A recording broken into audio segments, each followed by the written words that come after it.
고발 사주건, 이렇게 말을 하는 뉴스가 있습니다. 이것과 관련해서 김웅 의원이 입장문을 발표했고, 그리고 조성은 씨, 그 인물이 또 어떤 주장을 했고, 이런 것을 연일 언론에서 보도하고 있습니다. 그런데 문제는 그 총명하다고 하는 김웅 의원이 내놓은 입장문을 우리 국민들은 참 이해하기 어렵다. 이것은 조성은 씨의 경우에도 동일합니다. 그런 이야기가 계속 나오고 있고 국민들은 답답하고, 그래서 우리가 그 내용을 정리해 보기로 하겠습니다. 이것은 현 문재인 민주당 정권과 밀접하게 연관이 되어 있는 사건이다. 이러한 어떤 중심을 먼저 잡아주어야 할 것입니다. 9월 6일 국회 법사위에서 문재인 민주당 정부의 법무부 장관 박범계가 바로 이 의혹, 뉴스버스의 보도 내용, 그것에 대해서 진술을 했습니다. 박범계 장관의 이야기는 이랬습니다. 법무부 차원의 이야기인 것이죠. 법리 검토를 다 마쳤다. 앞으로 진행 경과에 따라서 법무부 그리고 대검찰청이 합동감찰, 이런 추가 조치를 할 것이다. 국민과 정치권 모두의 관심 사안이며 검찰의 정치적 중립 그리고 검찰의 명예가 걸린 중대한 사건이다. 따라서 이에 대한 신속하고 엄정한 진상조사가 필요하다. 현재 이 감찰은 진행 중입니다. 사실 이것이 각 당사자들이 모두 뉴스버스의 보도를 부인하고 있는 상황에서 박범계 장관은 이것은 사건이다. 그것도 중대한 사건이다. 이렇게 밝힌 겁니다. 그리고 나서 9월 7일 연합뉴스 보도가 나왔습니다. 뉴스버스라고 하는, 사실은 다른 보도로는 우리 국민들이 잘 알지도 못하는 이와 같은 어떤 특종 아니면은 대단한 어떤 사건, 정치적 사건, 이제 이런 것이 아니라면 잘 알지도 못하는 그런 매체에서 이번 이 윤석열 대검찰청의 그 고발 사주, 이제 이것이 아예 하나의 단어로 자리를 잡았는데 그런 것을 터뜨렸습니다. 그런데 연합뉴스 9월 7일자 보도가 그 제보자가 공익신고자 신분으로 법적 보호를 받게 됐다. 이런 뉴스가 나온 겁니다. 물론 뉴스버스 기사를 인용했습니다. 이러니 국민들로서는 그저 대선 전국에 좀 나오는 루머겠거니, 아니면 다른 어떤 사정이 있어서 이런 그 논쟁이 있는 모양이다. 그렇게 생각했던 것이 박범계 장관의 이야기가 있은 후에 곧바로 그 제보자가 공익신고자 신분을 인정받았다. 그러면은 일단 이 사람의 그 주장이 공식화되는 것인가, 그런 생각을 하게 되죠. 연합뉴스는 이렇게 보도를 했습니다. 이 제보자가 제출한 자료, 그러니까 공익신고자로서 신고를 하면서 제출한 자료에는 휴대전화, 텔레그램, 메신저 화면을 캡처한 그것과 또 관련 메시지를 주고받은 그 제보자 자신의 휴대전화, 이것이 포함됐다. 그것을 제출했다. 이렇게 제보자가 자신의 휴대전화까지 제출을 하게 되니까 이번 이 의혹이 진실인지 그거를 확인하는데 아주 속도가 붙을 것으로 예상이 된다. 연합뉴스가 이런 보도를 했습니다. 그러면 여기서 인용한 뉴스버스는 어떤 이야기를 했을까? 같은 9월 7일 뉴스버스의 내용입니다. 제보자가 지난주 고발사주 의혹에 관해서 공익신고서와 그리고 관련 자료를 관계기관에 제출했다. 여기 지난주라는 시점은 좀 불분명합니다. 이 의혹이 지난주인 것인지 자료를 관계기관에 제출한 것이 지난주인 것인지 이런 그 보도에서는 확인이 불가능하죠. 제보자는 전날, 그러니까 9월 6일이 될 것입니다. 공익신고를 한 기관으로부터 공익신고자로 신분이 전환됐다는 사실을 통보받았다. 어느 기관에 공익신고를 했는데 9월 6일에 공익신고자로 이제 보호를 받게 됐다는 통보를 받았다는 겁니다. 그 지위가 확정이 된 것이죠. 뉴스버스에 따르면. 그 다음에 이런 내용이 있습니다. 제보자는 공익신고자로서 법적 보호를 받고 국민권익위원회에 신변보호 조치를 요구할 수 있다. 그렇다면 이 공익신고를 해서 공익신고자로 인정을 받은 그 기관이 국민권익위다. 이렇게 되겠죠. 그런데 이 부분은 허위 보도로 이 시간 현재 밝혀졌습니다. 그 이야기는 또 잠시 후 확인하기로 하고, 박범계 법무부 장관이 9월 6일 국회 법사위에서 이 의혹건에 대해서 아주 사적인, 그러면서도 이렇게까지 개입을 해도 되는가 싶은 이야기를 했습니다. 박범계 장관의 이야기입니다. 윤석열 전 검찰총장이 지금 문제되는 손준성 검사를 대단히 가깝게 활용한 것으로 파악된다. 여기에 대해서는 법무부와 그리고 박범계 장관이 책임을 져야 할 겁니다. 그걸 넘어서서 윤석열 전 검찰총장과 손준성 담당관 사이에는 그 이상의 관계가 있었다고 생각한다. 박범계 장관은 법무부를 대표해서 국회 법사위에 나와서 이러한 진술을 했습니다. 일단 여기에서 법무부 장관이 뉴스버스의 그 보도를 강력하게 지지했다. 이것을 확인할 수 있습니다. 이유가 있겠죠. 근거도 있을 것이고.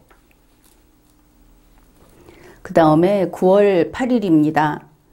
9월 8일 오전 9시 49분, 그러니까 오전 10시가 되기 10분 전, 그때 대검찰청 감찰부에서 대검 대변인실 입장문이라는 것을 냈다고 하고, 또 대검 출입 기자단에게 문자 메시지를 냈다고 합니다.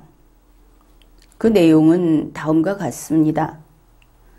대검 감찰부는 뉴스버스 보도 관련 제보자의 공익신고서 등을 제출받아서 관계법령상 공익신고자로서의 요건을 충족하였음을 확인했다.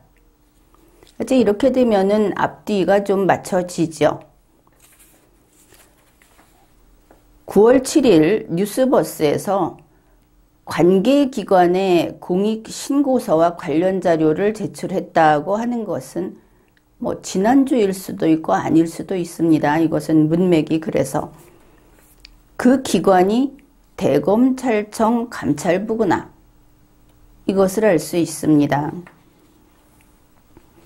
그리고 9월 6일자로 그 기관에서 제보자, 공익신고자 당신은 공익신고자로서의 자격이 부여됐다 하고 통보를 한 곳도 대검찰청 감찰부라는 것을 알 수 있습니다.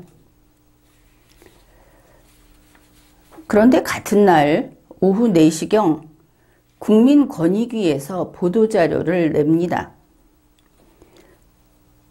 공익신고자가 공익신고자에 해당하는지 그렇지 않은지, 그가 공익신고자로서 보호를 받을 수 있는지 아닌지, 거기에 대한 최종 결정 권한은 대검 등 수사기관에 없다. 이쪽에서 대검에서는 이미 자기들이 판단해서 통보 조치까지 마쳤는데 그런 권한이 없는 행위를 했다, 이렇게 권익위에서 보도자료를 낸 겁니다. 권익위는 바로 그 제보자가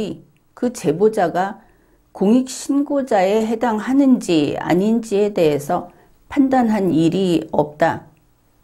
그리고 거기에 앞서서 그 해당 제보자로부터 공익신고자로서 보호조치를 해달라는 신청을 접수조차 한 바가 없다. 이런 보도자료를 낸 겁니다. 대검찰청 감찰부에서 권한 없는 행위를 했고, 그리고 뉴스버스에서 허위 사실을 보도했다. 권익위의 보호를 이제 받게 됐다고 보도를 했으니까. 이렇게 되니까 9월 8일 오후 8시 전후해서 대검찰청이 변명 겸 좀 터무니없는 이야기를 합니다. 공익신고 요건을 충족한다고 판단을 했다. 신고 요건, 그리고 공익신고자로 보호하기로 했다.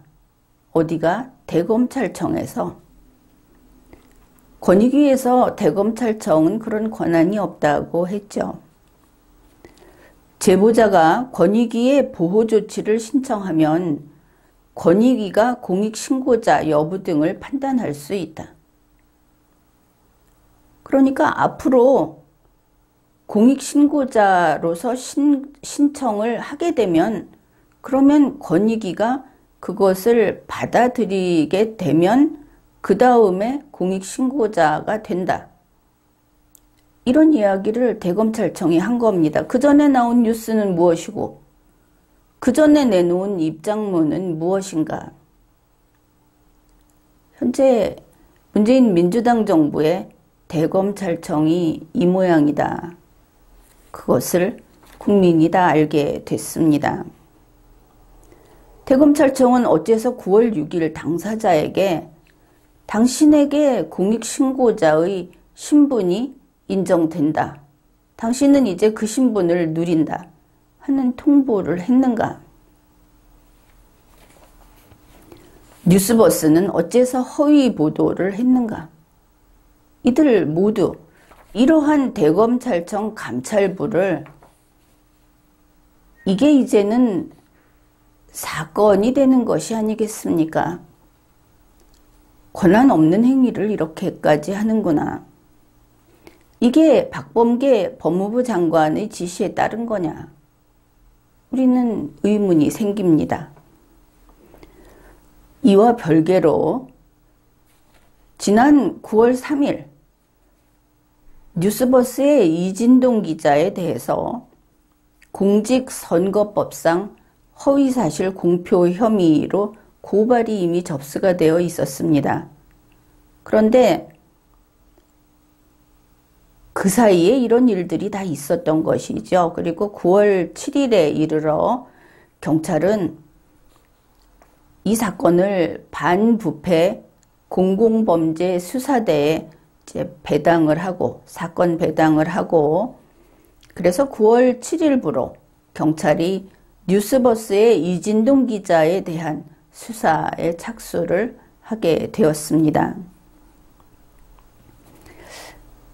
이번에 이렇게 문재인 민주당 정부의 법무부에서 뉴스버스가 단독으로 보도한 이 의혹을 중대사건으로 다루고 있는 가운데 우리 언론을 달군 두 사람이 있습니다. 그 한 사람은 김웅 의원이고 또 한 사람은 조성은 씨. 이렇게 두 사람인 것이죠. 김웅 의원은 소위 고발을 사주했다 하는 의혹, 그 의혹을 보도한 뉴스버스의 보도하고 관련해서 당시에 고발장이라든지 자료 이런 것들을 윤석열 검찰로부터 건네받았다. 이렇게 보도된 김웅 의원. 그때 당시에 김웅 의원은 국회의원이 아니고 국회의원 후보자였습니다.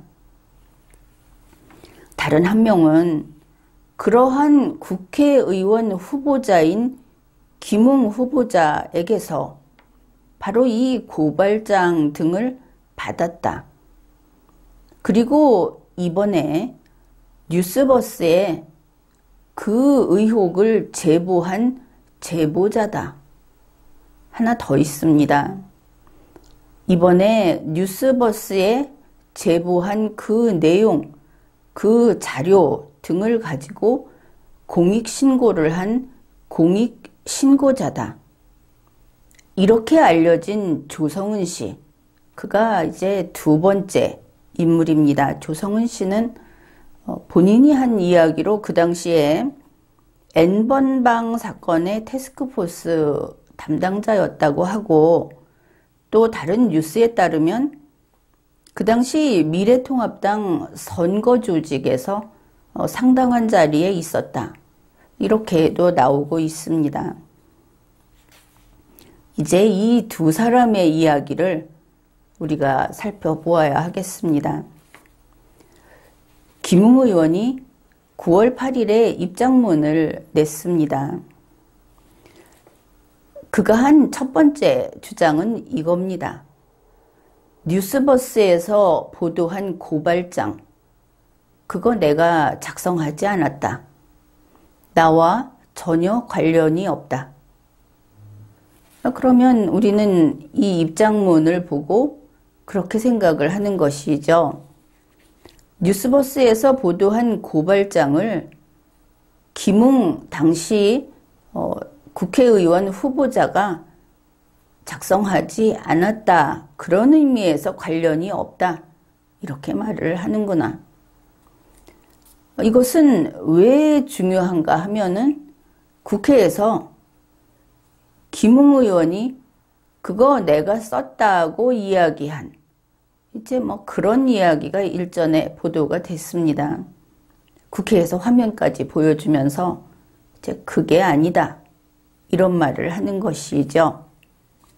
그 다음에 두 번째, 손준성 검사에게서 내가 뉴스버스에서 보도된 그 고발장 뭐 이런 다른 자료들을 받아서 미래통합당에 전달했다는 의혹, 거기에 대해서 이야기하겠다.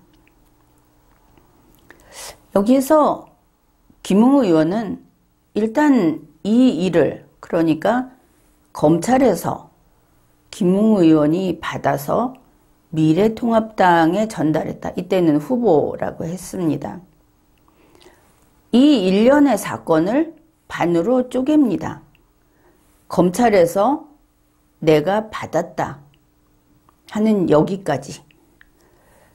받은 부분은 기억이 나지 않는다 이랬습니다. 그러면 어떻게 됩니까? 이게 여기 있던 게 김웅 의원의 손을 거쳐서 미래통합당으로 갔죠. 받은 게 기억이 안 난다 하면은 사건은 일어날 수가 없는 겁니다. 받아야 전달을 하지. 그렇죠. 받은 게 기억이 안 난다 딱 잘라서 이야기를 했습니다. 그러면 이제 전달도 기억을 못 하겠죠. 우리는 그렇게 자연스럽게 생각을 합니다. 그런데 여기에서 반전이 생깁니다. 김웅 의원이 이러는 것이죠. 나는 기억이 없다. 그런데 이 뉴스버스 보도를 보니까 내가 받아서 전달한 것일 수 있다. 확실하게 이야기를 하는 겁니다. 내가 받은 적이 없는데 남이 그렇다고 하니까 내가 받아서 전달한 것일 수 있다. 일단 전달 부분도 기억은 없죠. 기억은 없는데 전달했다고 이야기하는 것을 알 수 있습니다. 왜 그럴까? 내가 받은 기억이 없으면 모르겠다 이래야 되는데 뉴스버스를 얼마나 믿길래 뉴스버스를 보니까 내가 정신은 없어도 내가 전달했나 봐. 이렇게 이야기를 하는 겁니다. 만일 김웅 의원이 청문회장에 나갔다든지 아니면은 법원에서 그 피고인석에 있다든지 하면은 이렇게 이야기하면 영락없이 자기가 유죄가 되겠죠. 그런데 굳이 그 이야기를 했다. 이례적이다. 이렇게 봅니다. 김웅 의원이 이제 말미에 이런 이야기를 했습니다. 저는 당시에 선거운동 기간이어서 선거운동에 집중하느라고 저에게 제보되는 많은 자료에 대해서 검토할 시간적 여유조차 없었다. 선거운동 때문에 제보되는 자료가 많았는데 검토는 안 했다. 그러면 이런 것이겠죠. 제보되는 많은 자료를 받았다. 그러나 검토는 안 했다. 여기 초점은 나는 그 내용을 읽지도 않았다. 여기에 있는 것을 알 수 있습니다. 그러나 아무리 급하다고 하더라도 그 제보되는 내용을 아예 읽지도 않는구나. 그런 후보자였구나. 좀 의문이 남는 그런 부분입니다. 그러면서 당원으로서 제보받은 자료를 당에서 검토할 수 있도록 바로 전달한 것입니다. 요 앞뒤를 보아서 김웅 의원은 자기는 그 많은 자료를 받아서 당에 전달했지만 그 내용을 나는 안 봤다. 내용에 대해서 책임을 안 지겠다. 이런 뜻임을 알 수 있습니다. 여기까지 보면 자기가 받아왔는지 기억을 못한다고 하면서도 자기가 받아와서 전달을 했을 수 있다. 그리고 많은 자료를 받았고 그 많은 자료를 미래통합당에다가 전달을 했다. 나는 그 내용은 안 읽어봤다. 이러면 자료가 많았다. 그리고 전달했다 하는 것이 강조되고 있죠. 그 다음에 보면은 여기에 대해서 수사는 이렇게 해라 하는 이야기까지 했습니다. 현재 저에게는 기록이 남아있지 않다. 앞에서 기억도 없다 그랬죠. 그래서 이 진위 여부는 이게 사실인지 아닌지 하는 것은 제보자의 휴대전화 그리고 손모 검사의 컴퓨터 이것을 기반으로 철저히 조사해서 밝혀주기 바란다. 이렇게 했습니다. 그러니까 김웅 의원은 손준성 검사 그리고 조성은 씨 이 두 사람에 대해서 철저히 수사를 하고 그것도 조성은 씨의 휴대전화 또 손준성 검사의 경우에는 PC 이거를 기반으로 해서 수사를 해야 된다. 빨리 해야 된다. 결국 이 의혹을 사건화해야 한다. 이렇게 말을 한 걸 알 수 있습니다.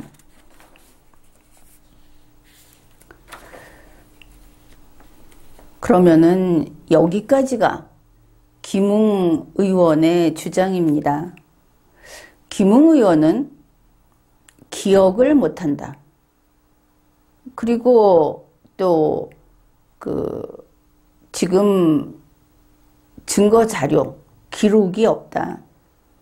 그렇지만 전달했다고 한다면 내가 전달했을 것이고 정말 전달했을 것이기 때문에 제보자 그리고 자기에게 자료를 줬다고 하는 검사 이 양쪽은 수사를 해라. 이런 이야기를 했습니다. 그 말 속에는 많은 본인의 의지와 또 그것이 파생시킬 많은 다른 일들 그게 여기에 들어있다. 이렇게 볼 수 있겠죠. 이제 두 번째 인물입니다.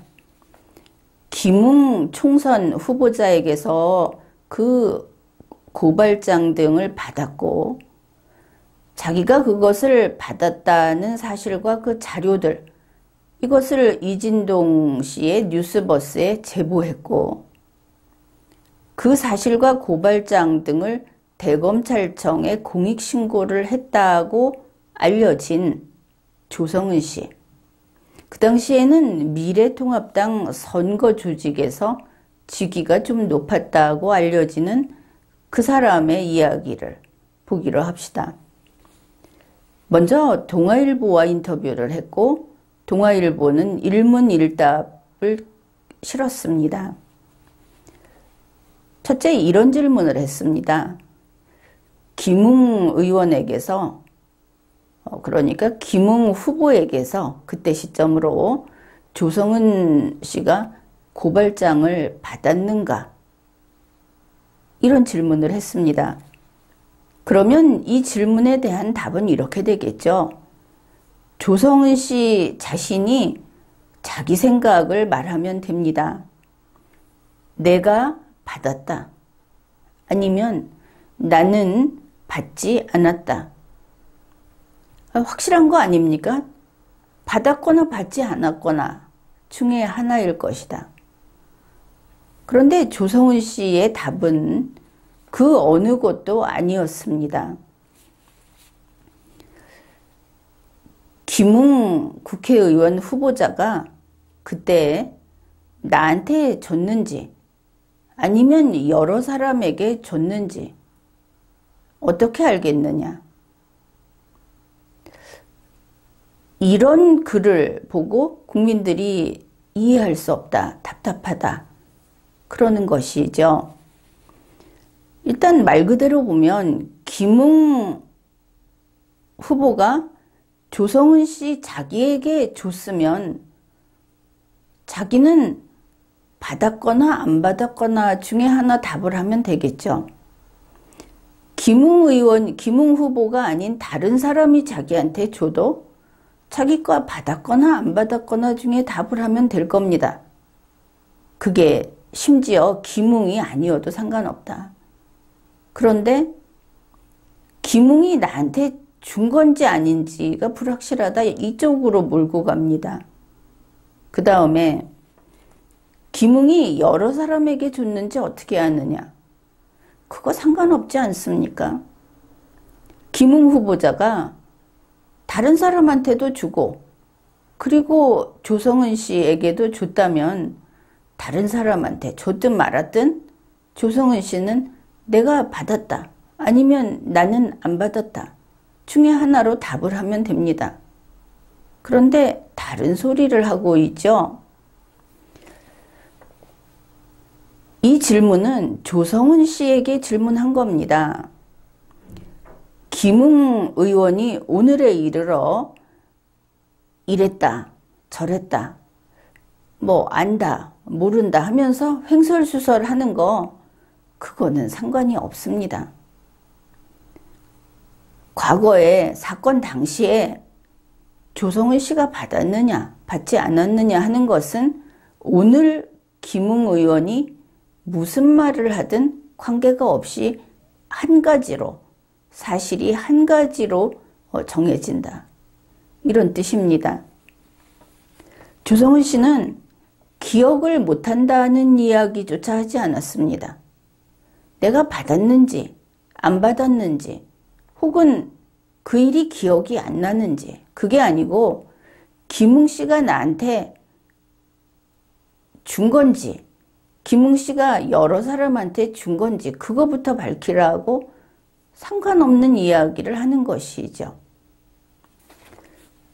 기억을 못한다고 하지 않았다. 김웅 의원은 지금 시점에 기억 못한다고 했죠.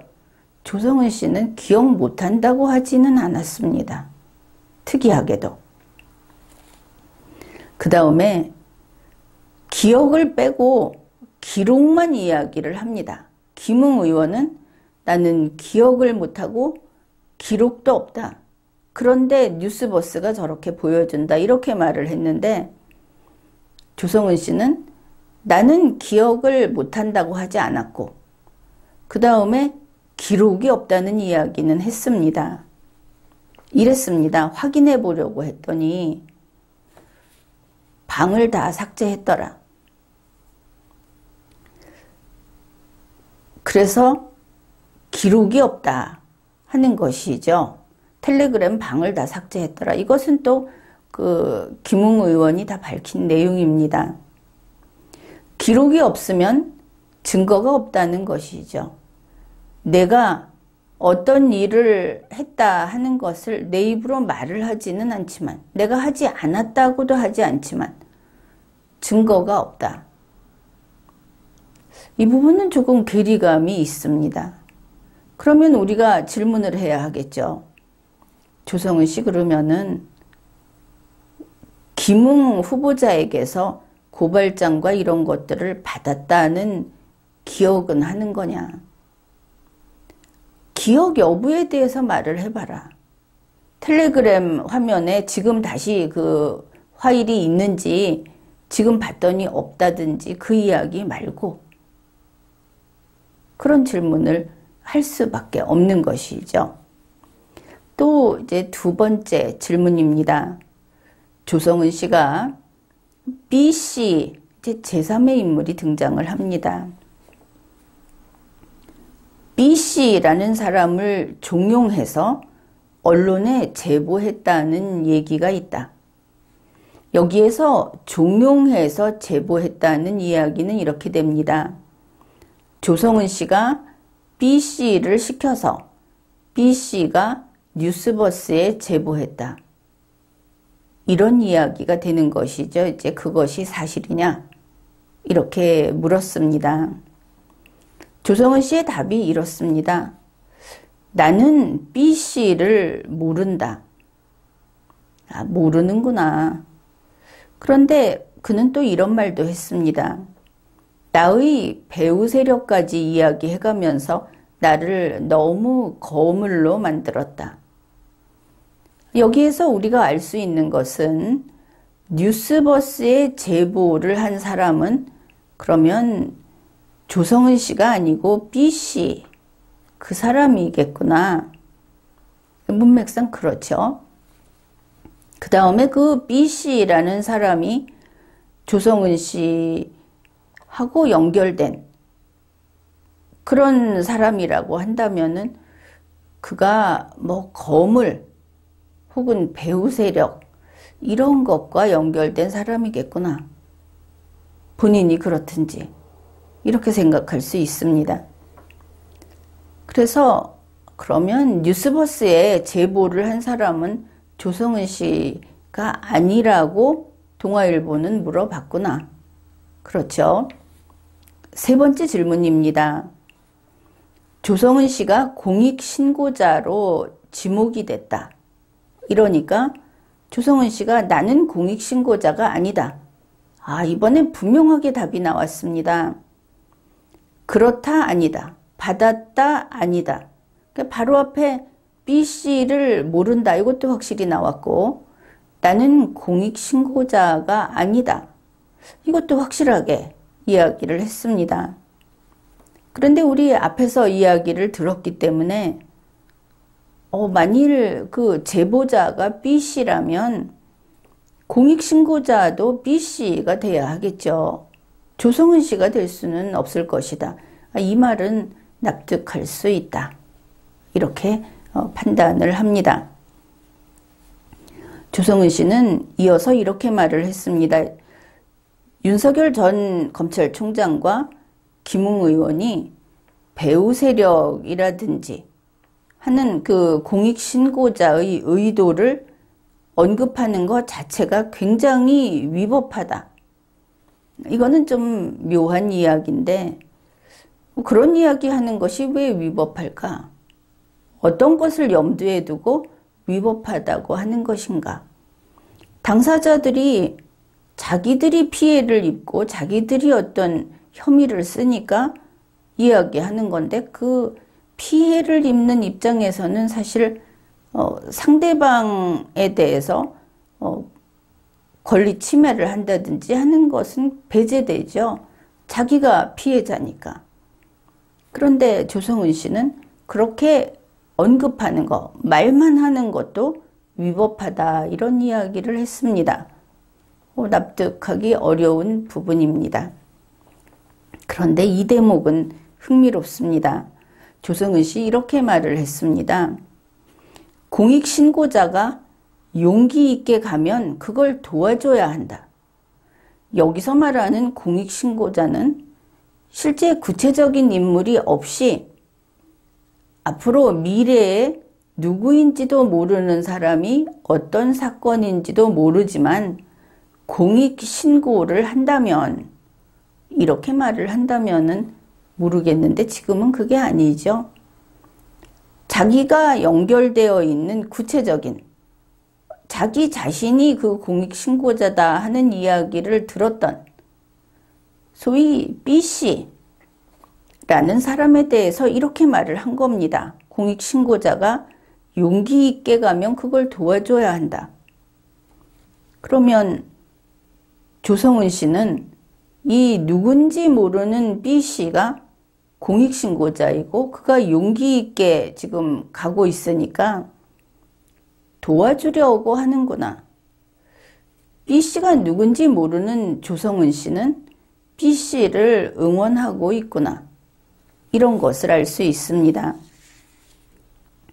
여기까지가 동아일보와의 인터뷰에서 핵심이 되는 내용이었고 조성은 씨는 9월 8일 자신의 페이스북에도 글을 올렸습니다. 글의 제목이 이렇습니다. 윤석열 대검찰청의 야당 고발사주 의혹 사건에 관한 입장문. 마치 요즘 말 많은 수사기관에서 내놓은 입장문처럼 보이죠. 상당히 길고 껄끄러운 그런 단어를 나열한 글 제목이다. 그렇습니다. 시작할 때 이렇게 들어갑니다.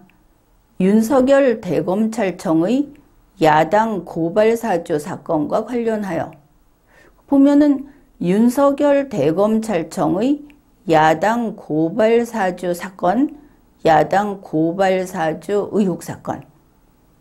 이게 반복되고 있죠. 사건 이름을 참 거창하게 붙여놓았다. 그런데 이렇게 써놓으니까 한겨레 신문이 이걸 그대로 갖다 보도를 했습니다. 이 효과가 무엇인가? 마치 곳곳에 한겨레 신문이나 다른 뉴스를 읽는 곳곳에 현수막을 걸어놓고 거기에 윤석열 대검찰청의 야당 고발사주 사건 이렇게 써서 걸어놓은 것과 같은 현수막 효과가 발생합니다. 윤석열 후보 측에서는 피해를 많이 보겠죠. 이게 걸려있기만 하다는 것으로 이미지 타격, 그리고 내용 안 보고 제목만 보고 사람들이 그 기억을 간직한다 하는 그 습성을 보건대 아마도 대단히 큰 피해를 입혔을 것이다. 이렇게 볼 수 있습니다. 그런데 이렇게 썼습니다. 게다가 제목에서도 내용에서도 야당 고발사주라고 했을 때 좀 이상하네 하는 생각을 한 것이 조성은 씨 자신은 이 사건이 있었다고 하는 그 당시에 미래통합당의 가족이었습니다. 그런데 이 사건을 가리키면서 아주 남처럼 제3자적 시점으로 야당 너희들 이런 분위기로 썼다 하는 것은 자기적이던가 아니면 좀 이상하게 글을 쓰는 습관이 있던가 이런 눈에 띄는 부분이었습니다. 이제 간단한 숫자 계산을 좀 해봅시다. 조성은 씨가 이렇게 썼습니다. 어제 오늘까지 그러면 어제에서 오늘까지 이렇게 되겠죠.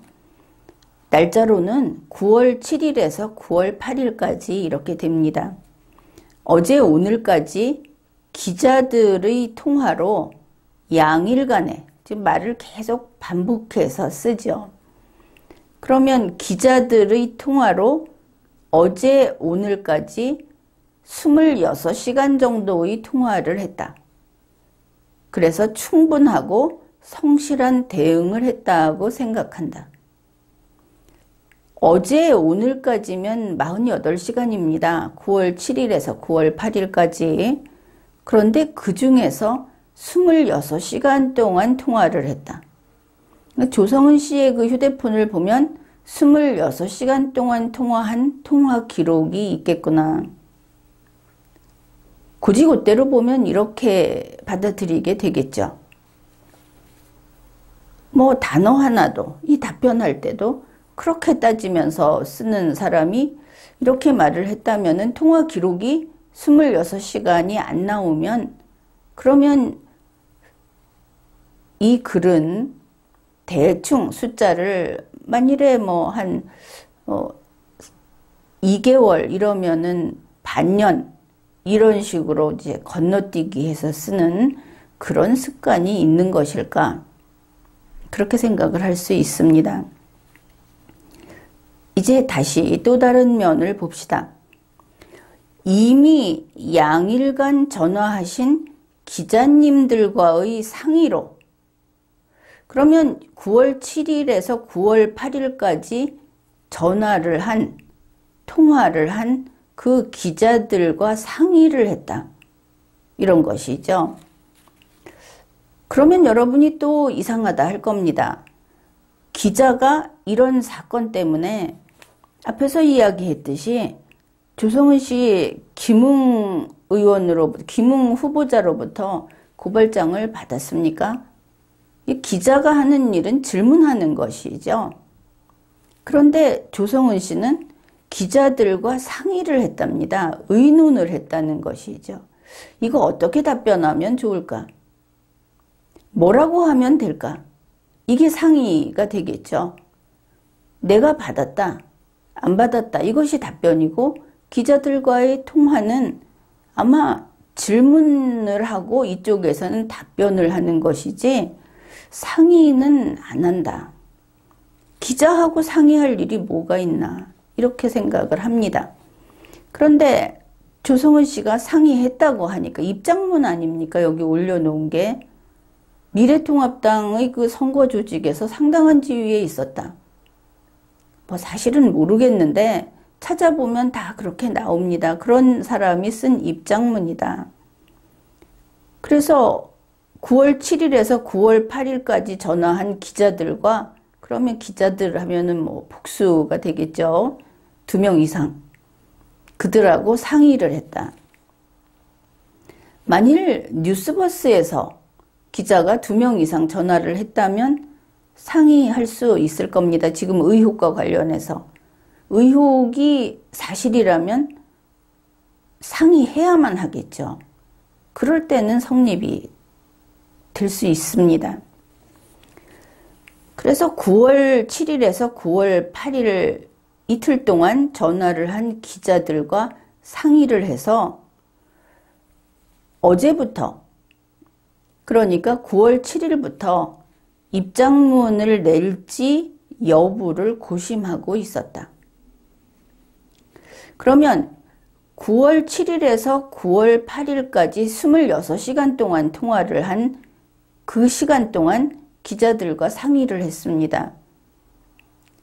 그랬는데 9월 7일부터 입장문을 낼지 말지 고심을 하고 있었습니다. 그렇다면 상의한 시간을 따져봅시다. 26시간 동안 상의를 한 다음에, 고심을 한 다음에, 그 다음에 입장문을 내는 것이 당연한 우리말의 그 뜻이 되겠죠. 26시간 동안 상의를 했는데 어제 26시간이 되기도 전인 9월 7일부터 입장문을 낼지 고심을 했다. 이거는 불가능합니다. 이것은 성립이 되지 않는 것이죠. 한 가지는 그렇습니다. 기자들과 상의를 했다. 기자들과 이틀 동안 26시간 동안 통화를 했다. 그리고 기자들과 상의한 게 뭐냐면은 입장문을 낼지 말지 하는 걸 상의를 했는데 26시간 이틀 동안 이야기를 하고 그런 상의를 했는데 이틀이 되기 전에 9월 7일부터 나는 그걸 고민하고 있었다. 이게 도무지 맞지를 않는다 하는 겁니다. 조성은 씨는 이게 스스로 납득이 되느냐, 아니면 단지 글을 못 써서 그래서 이렇게 된 거냐. 그래도 입장문인데. 모든 언론에서 조성은 씨가 입장문 냈다 하고 지금 보도해 주었죠. 그 다음에 또 하나는, 그렇다 칩시다. 조성은 씨가 9월 7일부터 입장문을 낼지 고민을 했다. 그런데 9월 7일부터 고민을 했구나. 지금 언론이나 SNS 같은 데서 조성은 하는 이름이 나온 거는 한참 전인데, 그전에는 내버려 뒀다가 9월 7일부터 고민을 했구나. 이거 하나 하고, 또 하나는 이틀 동안 기자들과 상의를 하고 나서 그리고 입장문을 내기로 고민을 했다. 이틀 동안 상의하고 나서 하루 상의한 상태에서 고민을 했다. 이제 이렇게 복잡하기 때문에 사람들이 이거 보고 속이 답답하다 이러는 것이죠. 그 다음에 또 있습니다. 그렇게 9월 7일부터 입장문을 낼지를 고심하고 있었지만 오늘 자정까지 지켜본 후 대응을 준비하겠다고 하였습니다. 내가 오늘 자정까지 지켜본 후에 대응을 준비하겠다고 말했다 이겁니다. 그러면 기자들과 상의를 해서 기자들이 입장문을 내라고 했다는 것이죠. 그랬더니 9월 8일 자정까지 지켜보고 나서 그 다음에 하겠다. 기자들한테 만류를 했다. 이 정도가 될 것 같습니다. 누구에게 내가 조금만 더 있다가 입장문을 내겠다고 이야기를 했나? 누가 조성은 씨 보고 입장문을 내라고 한 기자들이 누군가? 이런 것들이 밝혀져야만 이 문장이 쉽게 이해가 될 겁니다. 그랬는데 본인이 이렇게 썼습니다. 그래 놓고 밑에다 뭐라고 썼냐면 2021년 9월 8일 조성은 올림. 그래서 9월 8일에 이 입장문을 올렸습니다. 본인이 9월 8일 자정까지 지켜보고 어떻게 할 건지 정하겠다 했으면 입장문은 9월 8일에 나올 수 없죠. 9월 9일이 돼서 나와야 할 겁니다. 그런데 9월 8일에 올렸습니다.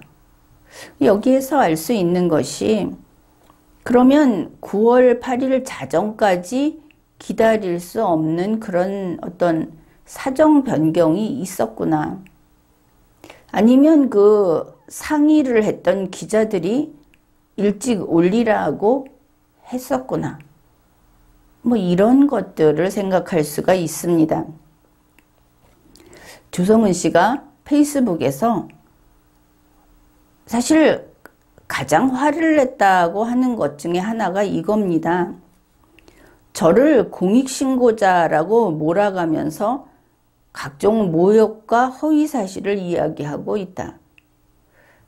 이게 조성은 씨가 공익신고자라고 하는 것이 그게 화가 난다 하는 것을 알 수 있습니다. 그러면 공익신고자가 뭐냐? 이번 사안을 보면 대검찰청 감찰부에다가 신고한 사람이 공익신고자가 되는 것이죠. 이번 사건에서.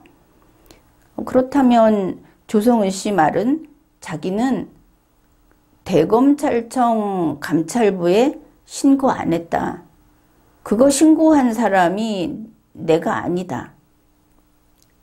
이러는 것입니다. 그러니까 검찰에 신고를 하는 것은 안 된다고 생각을 하고 있구나. 그것을 알 수 있죠. 이 조성은 씨의 페이스북 입장문에서 이 사람이 그 고발장하고 자료 이런 것들을 김웅 후보자에게서 받았는지 안 받았는지 안 밝혔죠. 자기가 이것을 뉴스버스에 제보했는지 안 했는지에 대해서도 한마디도 안 했습니다. 다만 그 제보를 했다고 나온 B씨를 나는 모른다. 공익신고를 했다는 사람은 그거 도와줘야 된다. 그거 뭐라고 하면 안 된다. 이렇게 말을 했습니다.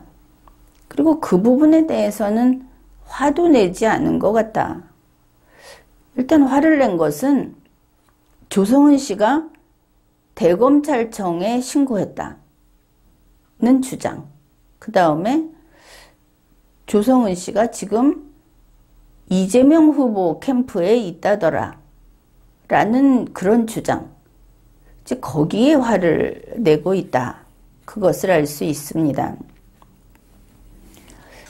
이들이 밝힌 그 말이나 글이나 이걸 가지고 그 내용이 이렇게 일단 시간의 흐름상 거기에 맞지 않고 그 다음에 질문에 대한 답이 나오지 않고 그래서 분명한 것을 알 수는 없습니다.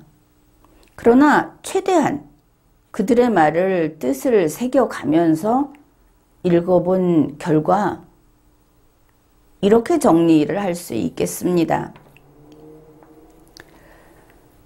지금의 김웅 의원은 과거에 후보자였을 때 고발장이라든지 그런 자료를 내가 받은 기억은 없다. 그때 내가 받았다는 고발장이나 그런 자료들을 텔레그램에서 확인할 수 있는 기록은 없다.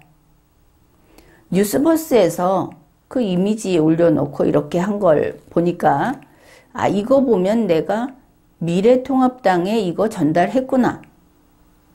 이런 이야기들을 했다. 그렇게 알 수 있습니다. 결국 이게 무슨 뜻이냐? 나는 그 고발장의 내용을 모르고 내가 받아서 전달했을 수는 있고 그 가능성은 많다. 이렇게 한 것이죠. 그 결과 윤석열 후보, 손준성 검사, 그리고 미래통합당에 있었던 조성은 씨면 조성은 씨, 뭐 B씨면 B씨, 그들은 잡아넣어도 된다. 이제 이런 의사표시다. 그것을 알 수 있습니다. 한편 조성은 씨는 어떤가?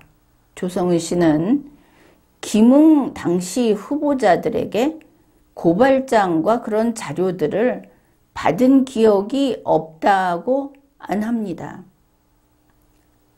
기억하고 있을 수도 있겠다. 우리가 이렇게 풀이하는 게 가능하죠. 조성은 씨는 김웅 후보자에게서 받은 고발장 등 자료들, 그걸 보냈다는 텔레그램 기록은 없다. 증거는 없다. 이렇게 말을 합니다. 그런데 제보자 B씨라는 사람이 그 고발장이라든지 다른 자료들을 가지고 제보했죠. 뉴스버스에서 실어놨으니까. 그게 그 고발장인지는 모르지만 아무튼 여기에 이런 고발장이 있다. 이렇게 보도하지 않았습니까? 김웅 의원이 봤다고 하는 바로 그거. 그러니까 지금 이게 그 기록이다 라고 하는 거는 있습니다. 그게 맞는지 안 맞는지 모르지만. 그 다음에 조성은 씨의 그 말과 글을 통해서 우리가 알 수 있는 내용입니다. 이 제보자 B씨가 제보자라는 것이 맞다면 이 사람이 바로 공익신고자 동일인이다. 같은 사람이 했겠죠. 자기가 제보했으니까 그게 나가서 문제가 되니까 자기가 공익신고자로 보호받고 싶은 거 아니겠습니까? 이건 동일인이다. 그것을 알 수 있습니다. 조성은 씨의 글을 보건대 공익신고자 B씨에 대해서 응원하고 지지하고 있다는 것을 알 수 있다.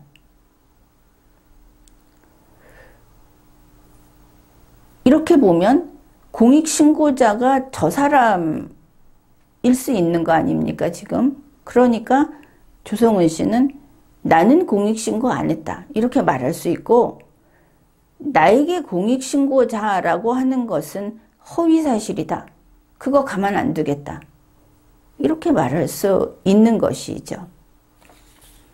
이제 우리 같은 뉴스를 읽는 일반 국민의 입장에서는 이번 사안이 묘하게 누가 어느 편인가 하는 것을 좀 보여주는데 박범계 법무부 장관, 문재인 민주당 정부의 법무부 장관은 이 사건은 있었다. 이 사건 관련된 사람들은 유죄다. 이거 그냥 넘어갈 수 없다. 이거는 전 국민이 관심을 갖고 있기 때문에 아주 샅샅이 제대로 파헤쳐야 한다. 이런 입장이다. 대검찰청, 문재인 민주당 정부의 검찰청, 대검찰청 같은 입장이다. 문재인 민주당 정부의 경찰, 고발이 들어왔다고는 하지만 결국은 그거를 사건화했다. 뭐 그 피의자가 누구냐 하는 걸 상관할 거 없이 이번 사건에 조명을 하나 더 켰다. 이거는 사실이죠. 김웅 의원, 이번 사건에 조명등 더 켜야 된다. 이거 사건으로 다뤄야 한다. 이렇게 이야기하고 있습니다. 조성은 씨, 이걸 제보하고 공익신고했다는 사람을 지지한다는 의미에서는 이거 불을 더 많이 켜서 이거를 사람들 앞에 잘 보이게 내놔야 한다는 입장인 거는 똑같다. 특이한 것은 김웅 의원이나 조성은 씨나 미래통합당에 대해서 나의 당, 나의 가족이라는 입장이 안 보인다. 결국 아군이냐 적군이냐 나누면 왠지 적군 쪽에 두고 보고 있는 것 같다. 이런 것들을 읽어낼 수가 있었습니다. 사실은 사실로 밝혀져야 하겠지만 사람이 제 아무리 말하고 싶지 않은 것을 덮고 보여주고 싶지 않은 것을 빙빙 돌려도 우리가 읽다 보면 대조하고 본인의 과거 이야기, 이번엔 그것까지는 살피지도 않았지만 이런 걸 맞춰보게 되면 어느 정도 진실과 부합하는 어떤 그 흐름, 맥락은 잡을 수 있다. 이렇게 봅니다. 지금까지 리걸마인드 연구소였습니다.